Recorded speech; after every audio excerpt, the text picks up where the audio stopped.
Real-time 3D Raccoon acrylic nail art tutorial by Hotpinkzebrapolish. Hi everyone, in today's video I'm going to be doing the real-time version of my 3D Raccoon tutorial. So that was part of my Woodland series, and there are others in that as well. If it's a series, there's more. There's a deer, a fox, a squirrel, and a skunk, as well as the raccoon. And I'll put links to all of those in the description box below, as well as the faster version of this video. So if you're looking for something a little more quick-paced, I will direct you down there because that one is going to be a little faster. This one, however, is real-time, so there is no speeding up in this whatsoever.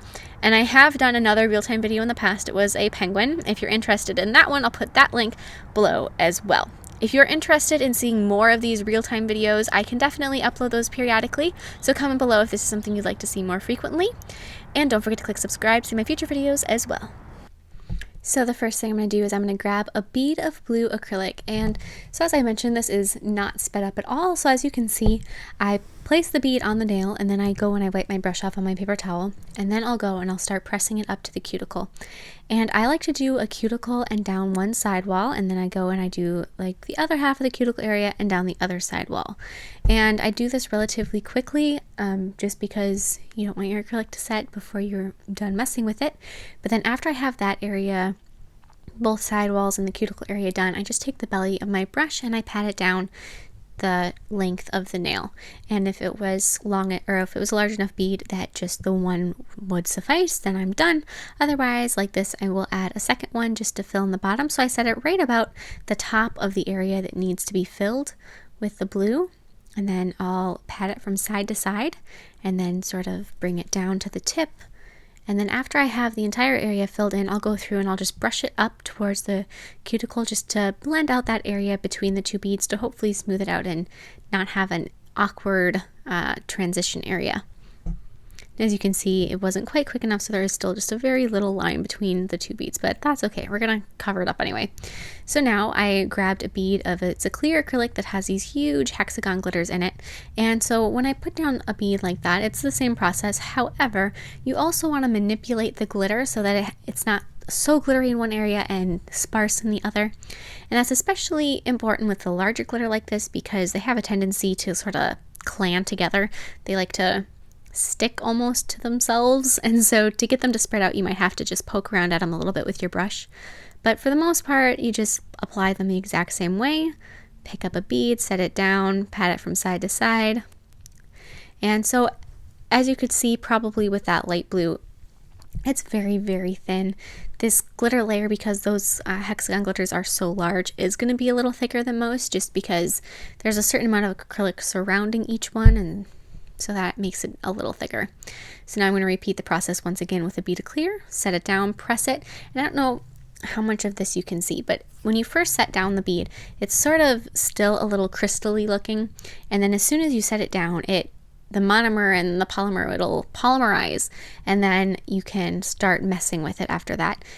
Plus, as soon as you set the bead down, you really want to wipe off your brush just to clean off any of the acrylic residue.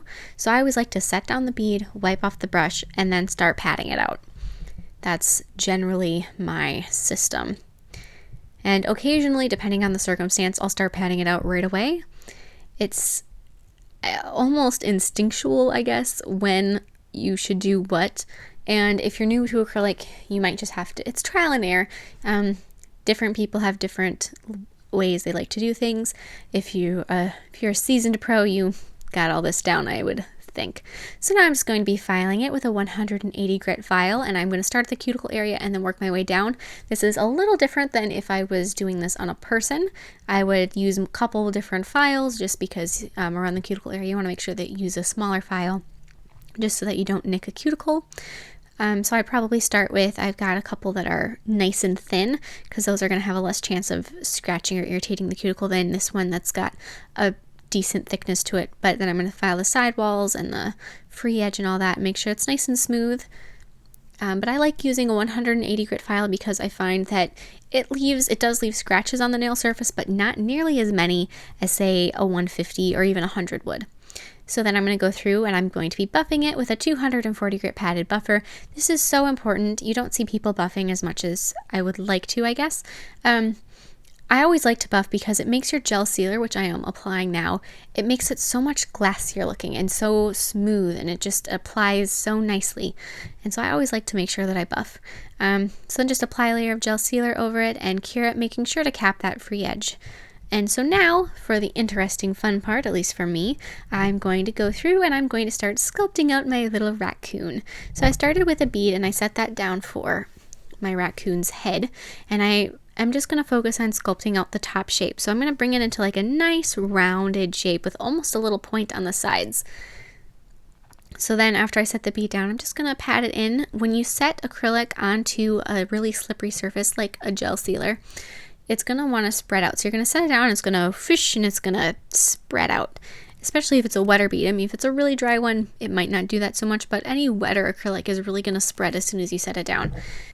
And so, as I said, I'm just gonna, like for the head, I did it in 2 separate beads, and I'm pretty sure that's what I did for his body as well. So I work on one side, and then I'll go through and work on the other. So for his body, I'm gonna start with his butt, and I'm gonna make sure it's got a nice curve. Raccoons always look so sort of kind of chubby and fluffy to me, so I made sure I gave him a nice round derriere. And then I'm gonna add his tummy, once again, a little on the round side, just because raccoons, I don't know, they're so cute and fluffy and, well, round. So I'm going to add that, and then I'm just going to take the tip of my brush, and after I have the outside shape of it pretty well, then I'm just going to go through and I just sort of brush between the 2 beads to try to smooth that area out as best as possible. And like I said, this acrylic on top of the gel sealer is going to just spread itself out. And you might think, well, then that causes so much more work, and it's really, it does depend on the circumstance whether it's better to let your acrylic not have the gel sealer and do that later, or if it's better to put the gel sealer underneath and then sit it on top. And it's a really different feel when you're sculpting. And occasionally I go back and forth. I kind of go in streaks what method I choose to do. And I know that I did in my Garfield design, which I uploaded last week sometime. I did not put the gel sealer underneath, and as I'm sculpting, thinking, man, this feels so different, and I couldn't figure out why. And then it dawned on me, hey, you ding dong, I know what it is. You didn't put gel sealer underneath. No wonder it's not spreading out like that. And then I'm like, hey, awesome, seems to be working so well. It's not spreading all over the place. But then there's times when it's like, I really wish that it would. It's all depends on what you're doing on top of it. So now I've been yammering on and ignoring what I'm doing in the video. So I added white acrylic on his tummy, and as you can, or hopefully as you saw, that was a really thin bead, so after you set it down, it just kind of, you can spread it out, and that way a little bit of the gray from underneath is going to show through. And if it's not a totally flat area, so as you can see, gray shows through different amounts in different areas depending on the thickness of the acrylic on top of it, that kind of provides a little furry, not really furry necessarily, but it provides a little more depth, just because if you're looking at a raccoon, you know, you got shadows on the fur and all that, and that really is almost represented that way.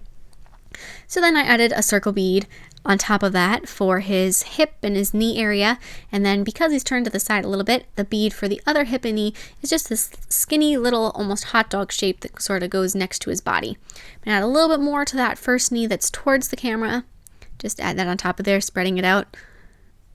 And now I'm going to be adding his arms, and raccoons have almost, I like to think of them as gloves. So the top of their arm, their upper arm, just to right above their elbow, is going to be the same color gray as we have been using all along here. So I'm just going to add that first. Once again, teeny tiny beads here, just to grab those and set them down and make sure that they're nice and thin, like that. And then I'm going to be adding the tail. And so I'm going to set the bead down and then sort of pull it and stretch it into the shape that I want. So I'm going to pull it down into up against his butt like that. And so I set the bead down in the middle of where I wanted his tail to be, and I'm just going to form the top of it into a nice little point. And so I know that that's the area that I want it to be the thickest, right in the middle, so then I can stretch it down into the point at his butt and then stretch it down into a point at the top, and that middle stayed the thickest. So now to do his eyeballs, or his mask I guess, I'm going to set down really wet, almost 100% monomer here. It's just got the teeniest bit of black acrylic in it, and I'm going to just gently pat that into a nice little mask shape. And then using a little thicker bead, I'm going to add his little snout. So just set that right on top of his face, right in between the masks, or sides of the mask I guess. And then after that's set for just a second, that it's going to hold its shape, I just pushed in the bottom so it wasn't quite so tall. So when you're doing acrylic stuff, If you find that your acrylic is so wet that it's just, as soon as you press it into a shape, it's falling right back out, let it be for a second. Don't overwork it. You're probably just going to get yourself frustrated. Just set it for a second, walk away, and then come back. I mean, it's not very long at all. I'd say 20 seconds tops, depending on the kind of monomer you're using. And after you let it come back, wait for it to turn just ever so slightly matte, but then after you come back to it, it's going to hold its shape a lot better, and it's probably going to give you less of a headache. But then I added just a teensy bit of light pink acrylic in his ear, and then I'm going to be adding his feet. So this other foot, the one that I'm doing right now, is a little bit more interesting. I guess I have more to say on it. So I set the bead down, and then I took the tip of my brush and I dragged it into, because he's got a little bit of ankle showing on that one.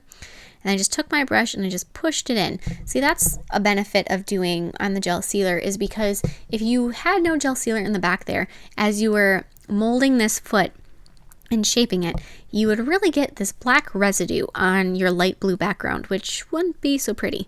But if you've got that gel sealer on it, it just slides right off and it doesn't leave any of that black film or staining that you really don't necessarily want.